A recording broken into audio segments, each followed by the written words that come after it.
저는 여기 제가 1기로 입사를 했거든요. 처음에 이제 입사를 할 당시만 하더라도 공공기관이다, 고객센터다, 굉장히 너무 뿌듯한 마음으로 입사를 했어요.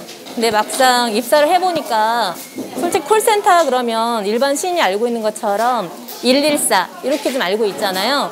그래서 단순 업무를 할 줄 알았던 거죠. 그런데 초반에는 이제 업무가 그렇게 가중되진 않았었어요. 그런데 가면 갈수록 협력업체라는 그런 소속인지 공단에서는 협력업체 압박을 하고 협력업체는 공단에 잘 보여야 되기 때문에 아무런 그런 필터 없이 그냥 무조건 시키는 거예요. 그러면 상담사들은 정말 말 그대로 찍소리도 못해요. 왜냐면 잘 보여야지만이 내가 여기를 계속 사회생활 할 수 있기 때문에 그냥 시키면 시키는 대로 정말 1초도 아까워서 화장실도 못 갈 정도로 콜의 압박을 받아요. 왜냐면 콜을 받고 있으면 시간별로 콜수를 뿌려줍니다. 그러면 거기에 대해서 압박을 안 가는 상담은 없어요. 아, 내 동기는 이만큼 받았네? 나는 이만큼 받아야지?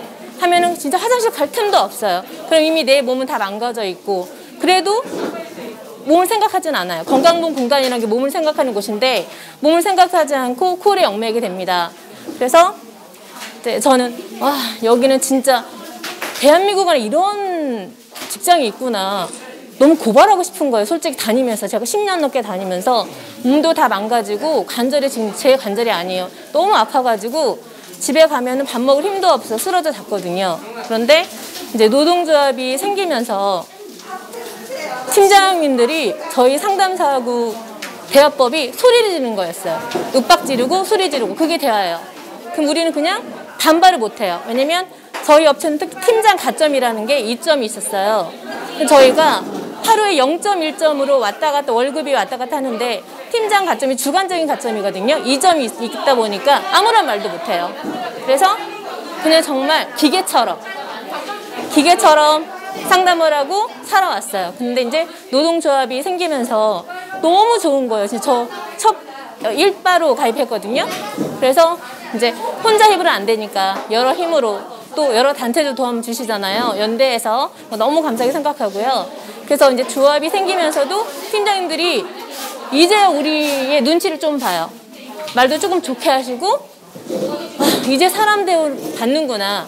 그리고 콜을 받다 보면 휴식도 정말 없었어요. 1초도 없었는데 오전에 15분, 오후에 15분 이 정도로 휴식도 좀 주는 것 같기도 하고 그런데 아직도 많이 부족해요. 저희가 건강공단 업무라는 게 굉장히 많거든요. 업무라는 게 무슨 법전을 공부하듯이 아, 내가 여기서 근무하고 시험 이거 못 봐야는 어렸을 때 왜 공부를 안 했던가 공무원 시험 봐서 이렇게 할 걸 그 정도로 업무가 어렵습니다. 그런데도 교육은 안 시켜줘요. 아직도. 그런데도 협력업체에는 공단 탓이다. 공단도 협력 탓이다. 근데 이렇게 서로 왔다 갔다 하고 있는 상태거든요. 더더욱이 저희는 노조가 있고 힘을 합해서 이뤄나가야 된다 생각하고 있습니다. 저희가 전화를 하루 종일 아침 하루에 8시간을 전화를 받아요. 근데 예전에는 지금은 없어졌지만 예전에는 그 탄력 근무라 해가지고 일찍 근무하고 또 일찍 출근한 사람은 일찍 퇴근을 하고 8시부터 근무를 하게 되면 5시에 퇴근을 하고 9시부터 근무 시작되면 7시 퇴근하는 그런 경우도 있었거든요. 점심시간도 30분만 점심 식사를 이용을 하고 30분은 선택을 해가지고 근무를 한 적이 있었어요. 예전에 전화를 많이 받은 경우는 10시간 30분까지, 10시간 반까지 전화를 받은 적도 있었거든요. 그런데 이런 하루 종일 전화를 받으면서 저희가 업무에 다 평가되는 게 콜수이거나 그 작업시간 이런 부분들이 많이 평가가 되는 부분이 있어요. 그러다 보니 성과급에서 조금 더 받아가려는 그런 생각에 전화를 한 콜이라도 더 받으려고 화장실도 가지 않고 화장실을 이용을 하지 않으려고 물도 먹지를 않았었어요. 근데 이게 다 제 건강을 해주고 있다는 걸 그거를 몰랐던 거예요. 여러 해 동안 그 반복이 이루어지면서 물을 안 마셨더니 어느 날 갑자기 제가 너무 몸이 아프서 병원을 갔더니 원인을 처음에는 찾지 못했다가 나중에 확인을 보니까 신장 결석이었어요. 확인을 이 원인이 화장실을 가지 않으려고 물을 많이 주시지 않았던 게 이게 원인이었더라고요. 실시간으로 팀장이 콜수를 뿌려주고 작업 시간을 뿌려주면서 또 3명 이상 자리를 비우면 개인이석 3명 이상이니까 작업 시간을 관리를 해라. 이런 것도 쪽지를 뿌려주고 하니까 화장실이나 물 뜨는 거 이런 거 좀 많이 이용하지 못했던 이런 부분들이 있었거든요. 근데 제 몸 건강이 그렇게 안 좋아진 상태였으면서도 밤새 링거를 맞고도 그 다음날이 또 나쁜 마감일인데 사전에 승인되지 않은 연차를 사용하게 된다면 또 금태 점수가 감점이 되니까 어쩔 수 없이 또 출근을 해야 됐던 이런 부분이 있었었는데 지금 노조가 생기고 나서는 화장실 이용을 하거나 물을 마시거나 개인 이석 사용하는 거를 그래도 조금 전보다가는 조금은 자유롭게 이용을 할 수 있고 완전히 자유롭지는 못하지만 그래도 그전보다가는 상황이 조금은 원활해진 편이고요.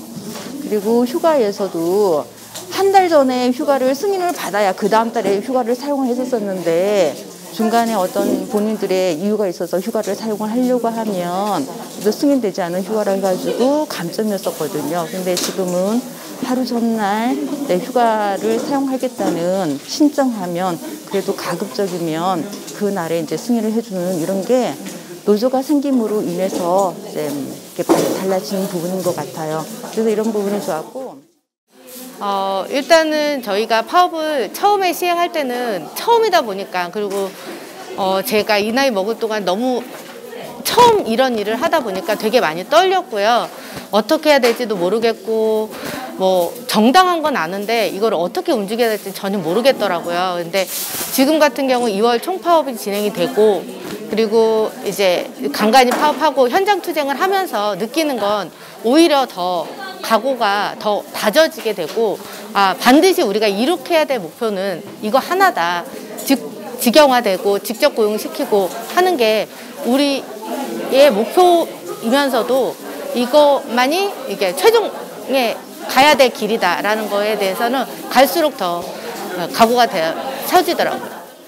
조합원들도 저희가 처음에 우려했을 때 2월 총파업에 들어갔을 때는 진짜 급여도 받을 수 없고 했는데 처음에는 조합원들이 좀 이렇게 하루 정도 할 때는 좀 오래 갈까 이렇게 생각을 했는데 이게 이틀 3일 가고 그다음에 저희가 이제 프로그램 자체를 코로나로 인해서 교육을 많이 하고 하다 보니까 지금은 오히려 간부들보다 노조원들이 훨씬 더 그 의지가 더 투철하세요. 그래서 저희가 프로그램을 짤 때 좀 약하게 하면은 이거는 아닌 것 같다. 더 해달라. 뭐 우리 어디 가서 할 수 없느냐. 특히 안산 같은 경우에는 전면 집회 금지 구역이다 보니까 할 수가 없다 보니까 뭐 안산에 계신 분들이 수원까지 와서 원정도 하시고 다른 방법을 좀 찾아달라. 그래서 저희가 많이 이렇게 집행부에서는 그렇게 논의를 하고 있습니다. 아무래도 관리자의 눈치가 좀 보이긴 해요. 솔직히 사람과 사람 관계가 있고 그리고 이미 저는 노예로서 살아왔기 때문에 이게 벌써 습관이 된 거예요. 근데 이제 저는 사람답게 살기 위해서 그거 다 눈치 같은 거 접어놓고 나왔는데요. 일단 아무래도 이제 제가 생활에서 돈을 벌어야 될 입장이니까 그런 것도 없잖아 있지만 파업하고 내가 인간되게 살겠다는 즐거움이 있어요. 진짜 너무 즐겁거든요. 그게 최고로 생각하기 때문에 나왔던 거고 또 뜻을 같이 하는 이런 동료들과 같이 있기 때문에 더더욱 힘이 나고 행복하고 즐겁습니다. 저는 이제 4년 있으면 정년퇴직이거든요.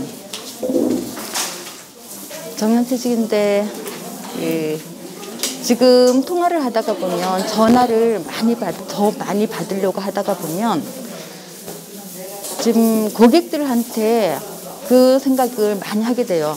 내가 지금 진짜 고객을 위한 상담을 해주고 있는 건가 이런 생각을 하게 되더라고요.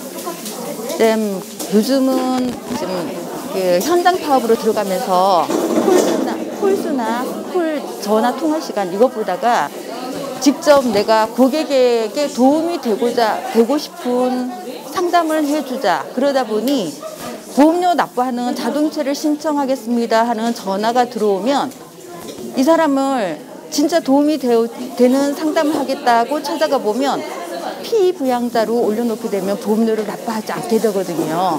그러면서 그렇게 상담해 주니까 고객들이 많이 칭찬을 해줘요. 근데 칭찬 받고 나면 또 저는 또 저대로 힘이 되더라고요. 그리고 제가 예. 그리고 저는 제가 개인적인 저희 집안에 일이 있어서 그만두었다가 5년 다니고 그만뒀다가 또 다시 들어왔어요. 다시 여기 또 재입사할 때는 빚을 갚겠다는 그 생각으로 왔습니다. 저희 가족들이 암으로 돌아가시고 그래 중증 환자로 이렇게 돌아가셨기 때문에 건강보험 혜택을 좀 많이 본 것 같아요. 그래서 건강보험 의료보험 혜택을 보았던 부분을 고객들한테 친절하게 상담을 해주겠다. 여기에 대한 걸로 내가 빚을 갚겠다. 그 생각이 있고 제가 좀 더구나 가장 가까운 가족을 잃다가 보니까 좀 삶이 좀 많이 힘들었죠. 이제는 생계형의 직장이 되었으니까 동료들이 저한테 많이 힘이 되어줬습니다.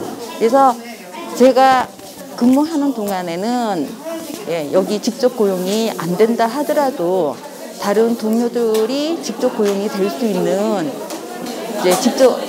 제 후배들이 직접 고용이 돼가지고 혜택을 받았으면 좋겠다는 그 생각으로 그 빚을 갚으려고 직접 여기 동참하고 활동하고 있습니다.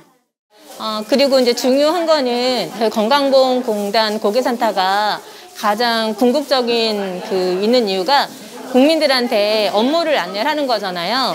근데 이제 굉장히 중요한 고객 정보도 확인하고 안내를 함에 있어서 본인의 개인정보가 다 유출이 되는데 이 협력업체에 맡겨두고 한다는 것 자체가 공공성 위반이 된다고 생각하고 있거든요. 그리고 일단은 협력업체에 이렇게 맡겨져 있기 때문에 이 협력업체들은 이 상담사 하나하나를 돈으로밖에 안 봅니다. 어떤 교육도 진짜 질 좋은 교육 시켜주지도 않고 그리고 그 교육도 못 받은 가운데 저희는 상담을 해야 되는 이 고스란히 그런 불이익이 고객한테 가는 거거든요. 국민들한테.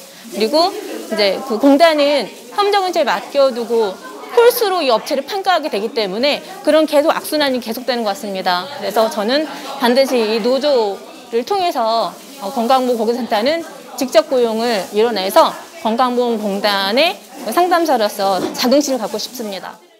일단은 저희가 말을 하는 건 그냥 핑계를 대지 말고 그냥 딱 사람으로서 저희가 원하는 건 다른 건 아니거든요. 그냥 사람이잖아요. 그래서 사람으로서 저희를 보고 이게 정규직, 비정규직, 시험, 위험, 너 일이 중요하고 나이 중요하지 않다 이런 게 아니라 어차피 이게 대한민국 국민이고 똑같은 사람으로서 대해줬으면 좋겠고 정부도 뭐 실적을 위한 부분이 아니라 다 같이 일단은 저희가 되는 부분이 이러한 고용 형태가 어차피 앞으로의 저희 뒤에 있는 세대들이 다 같이 올 거잖아요. 이게 비정규직이 잘못 들어가다 보니까 이 사람들이 이 비정규직을 우리가 비정규직 길로 온 것처럼 길을 제대로 잡아주면 그 위에 있는 청년들 모든 청년들이나 그 밑에 세대들도 다 같이 올라올 수 있기 때문에 이게 정책이 자기의 세를 불리기 위한 그러니까 보는 그런 정책이 아니라 진짜 100년, 200년까지 보고 다 길게 볼 수 있는 그런 정책을 해줬으면 좋겠습니다.